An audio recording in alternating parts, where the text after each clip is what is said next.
Welcome to Extra Time. Thank you very much. The game at Old Trafford dominates the questions. What's happened to Alexis Sanchez for his play to deteriorate this much? He did nothing, didn't he, in the second half when he came on? He hasn't done much in a long time. Before, the excuse was Mourinho. But now there doesn't seem to be an excuse. He seems to be the one player that hasn't been able to turn around his game from Mourinho to Solskjaer. Maybe he's just getting old. Yeah. Maybe that ability to create separation from other players is not quite there, because he feels that he can no longer do that, then it affects the rest of his game. How old are we going, Alexis Sanchez? I don't know, but all enough that he cannot beat players anymore. What do you reckon, ballpark? Let's go. I'll go with 32. 32? Sanchez? Yeah. 31. 31? Stevie? You can either go 30 or 33. The championship. I don't want to go 31 or 33. Well, don't. Go on then. Well, he's not 33. you ain't giving a 33-year-old 300 grand a week. Yeah. So I'll go 31. You're going 30. Do you have the answer? Or No, I was hoping someone would tell me, but no. You went 30, yeah? That didn't transpire. Yeah. Yeah. Anyone got the answer for me? Have you ever got... Huh? No. They've all gone home. Don't expect anybody behind the scenes to react very quickly. Have a look, will you? Man United, since Solskjaer took over, has only really played two teams in the top half of the league, Spurs and Arsenal. Was it really a surprise to United outplayed by a better team? No, it wasn't a surprise. I just think a lot of people felt that they had an opportunity to get at PSG. He's 30. He's 30, Alexis Sanchez. Oh. See, you got that because it was on his Like a option. 30-year-old. Yeah, exactly. Yeah, but No, I think it was right to, particularly with the injuries, to think they had got a chance to get a result and go back to Paris and defend with their lives, which clearly they don't have that opportunity now. Would Mourinho have pulled off a win tonight? Oh, well, let's not go back down that. Huh? I didn't ask it. This person here did. Come on No, I don't think so. now. Wait a minute. We were laughing, and I mean laughing. I know, you just put the Kai Bosch on everything. Huh? Let's go back to Sanchez. Oh, what's No, wrong? go ahead. Well, because you've got to look at the amount of miles he's got on his leg, regardless of what age he is. We all tend to think that, at 30 you should still be flying, but, look at Wayne Rooney. When he was 30, we were all saying, Do you want to go back to the question we did last week as well? Well, I'll not tell you what I was going to say then. I thought it was going to be important. Oh, you've been watching Seb. You've been watching Seb. You're trying to tell you something and you just jump in. I thought we'd moved on. Complete custard pie. And it was going. I tell you what, I reckon it was going to be very. Very interesting. Well, you'll never know. Tell will us you? that story. What was that story? You'll never know. As soon as he gets to Philadelphia, they'll be there. Oh, dear. The Chicago Fire story. So Mourinho? No. The what? The Chicago Fire story? think that was it, yeah. One day I'm going to. Great story. Why does Stevie hate Mo Salah? Oh. This is where yesterday you chose Sterling over Salah. Well, we did say right now, and Mark changed it. Right. He changed it. We were talking about right now, today, who would you use or Right. who would you have? And that's why I said Sterling. Because right now, he's in better form than Mo Salah. You went in yesterday. Where would you go on that one? Salah or Sterling? Raheem Sterling. Yeah. And it hurts a little when I do it. Well, because it's difficult to ignore what Mo Salah has been doing for Liverpool over the last couple of seasons. I'll take Sterling. Final question. Favourite bar But you food? never answered that question. Who? He told us why he picked Sterling. He never told us why he hates Salah. That's good of done.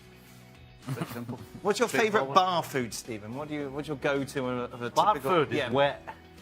typical bar menu? No, No, just No. beer. beer. Food just gets in the way. You don't go to a bar to eat, do you? If you're hungry. I'm sorry, I don't. No, that's fair enough. No. I'll go to a restaurant if I want to eat. Okay. Restaurants If I and go to a bars. bar, you know what I'm having. All right. Pretty straightforward. Is that all right for you this time? Oh, That's wonderful. Very thank angry. You don't want to go back anywhere else? You were the one who took it back. chicken wings. Where? Chicken Back wings. there, look. Whereabouts? Chicken wings. Yeah. Buffalo chicken wings, which is... Boneless or... No, come on, man. Boneless. That's not chicken wings. That's chicken nuggets, dude. or chicken tenders, chicken wings, Chicken wings. and buffalo chicken wings at Right. that. Proper spicy. Well, Are here's you the allowed thing. to have that much spice, Ali?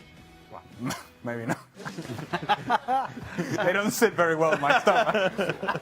I will tell you that, as with any other bar food, if you try to fix it at home, it's not nearly as good as when you actually have it at the bar. There you go. But Why are you looking at me? Well, because you don't eat. It's very aggressive. You don't eat. You don't eat at the bar. You don't eat at the I bar. wouldn't know. Very unsocial. Chicken wings. Chicken wings. You got a bit. Blue cheese. Craig, what would you have? A bar? New York strip. No, New York strip. Guaranteed every That's not time. bar food. Huh? That's not bar food. Is it the bar I go to? All right. Oh, okay. Well, that's fancy. I asked what I eat. I'm either eating that Yes. or I'm drinking. Okay. All Well, I do both. Right. But I'm either having a proper something. Yes. I wouldn't. I would call those like, what would you call those? So why is, It's why like is appetizers. Picking stuff. Yeah. Why is chicken wings below you?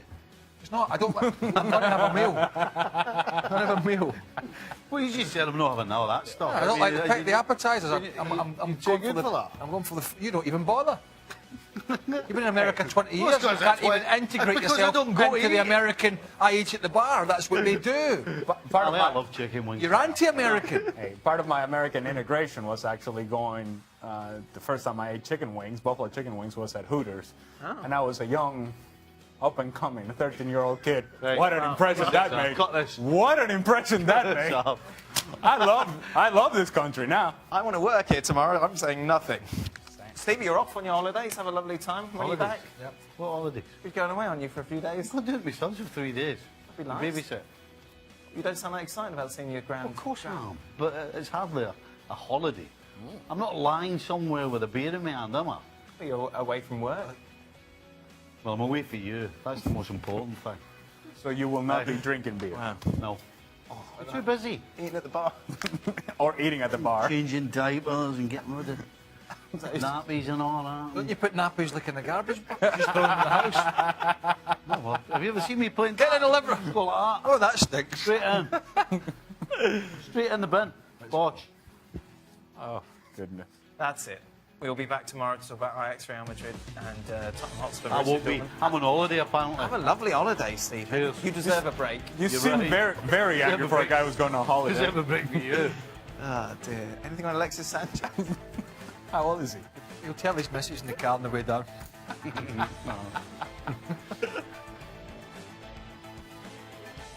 Paul Pogba today was certainly not the player that we have seen over the last month and a half. The moments that he showed his athleticism and his ability to get forward, you're thinking, if he could only do this 5-6 times a game, then impacts the way that he can change the game for Manchester United. But was never able to do that consistently, and I think that's a credit to PSG, because PSG controlled those spaces and did not allow Manchester United to get in any sort of rhythm or for the game to get stretched. He can't do it on his own. No. Listen, we did a combined team yesterday. There wasn't one in the back four for Manchester United in it, and we had Martial and Rashford in it, who got taken off at just before half-time and then half-time. So the best team won because they are a better team. But so he should not be getting himself thrown out. He should not be getting himself thrown out of the It's game. a rash challenge, yes. I'm not going to argue that. But I don't think we should turn around and point the finger at Paul Pogba. I just don't see that at all. They got beaten by a far better team, and we found out exactly where Manchester United are. They played a proper team in Spurs and got annihilated, and somehow didn't get annihilated. And then they've played another proper team in PSG, and they've got outplayed, only because they're not as good as PSG and not as good as that incredible run they've just had suggests. I mean, you could criticise him for the challenge, particularly when he's on a yellow card, because it's rash and it's stupid. But, you know, Paul Pogba needs what we'd call water carriers around him, and those two are Matic and Herrera. Right. And when they're flagging and they're not able to do that, and they're not winning their tackles, they're not getting close, and they're getting dominated, then, you know, he's not going to get the service from the rest of the midfield. So, yeah, he didn't have a great game, but most of the Man United players were completely under par and outplayed.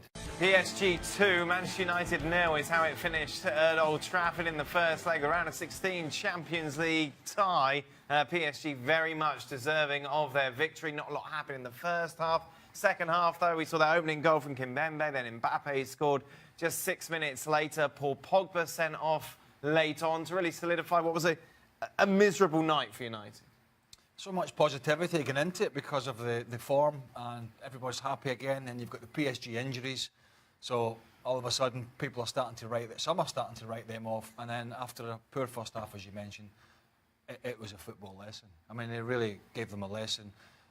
Ashley Young might have been sent off, should have been probably sent off. Pogba deserved to go. Kimpembe maybe tread the line, you know, was lucky. But that being said, in terms of a football game, it was a bit of a battering in the second half. Second half was men against boys, really, wasn't it? It was comprehensive. I mean, all days going around Old Trafford, they couldn't get the ball. I mean, they were down to 10 men by then. So, all in all, you know, I think we started to believe it. You know, when you win so many games, or you watch a team winning so many games, you start to believe in them, and we certainly did. Yeah. I know I did. But I think tonight was a reality check for them. Comprehensively outplayed. And PSG answering a lot of critics.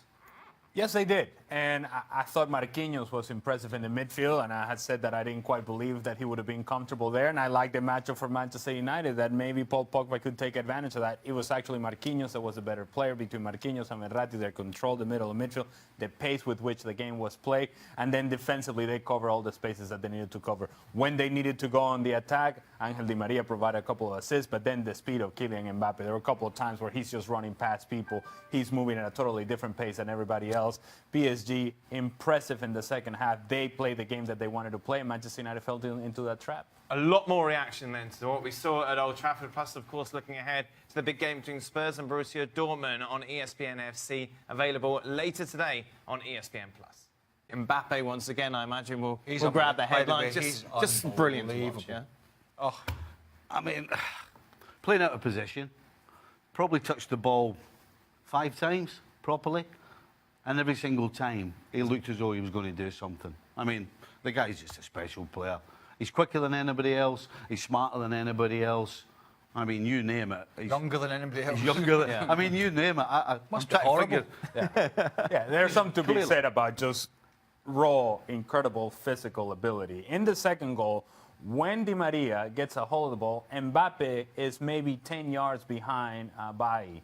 And he just goes full sprint, splits the 2 center backs, and gets there for the tap-in.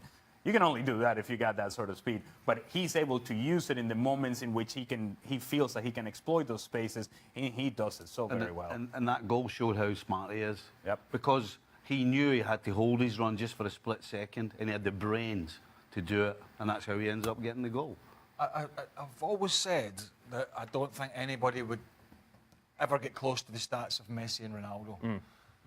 But if he stays fit and he brushes up on his finishing, because he can always get better in the final third, because that's where those two have been absolutely immense, hence the stats and the goals, then he's probably the one player in the world, being a teenager over the next 10, 12 years, that he can push that. I mean, that's how good this guy is. He's an incredible talent. It's all natural as well. Yeah. I love watching both teams play. I mean, Dortmund at the top of the league for a reason. They play some great stuff. Spurs, in some people's minds, are still hanging in that title race. They've got players coming back, players in good form. Both can look a little edgy defensively. Dortmund shipped, I think they were 3-0 up at the weekend and ended up in 3-3. So they've got a few frailties in there.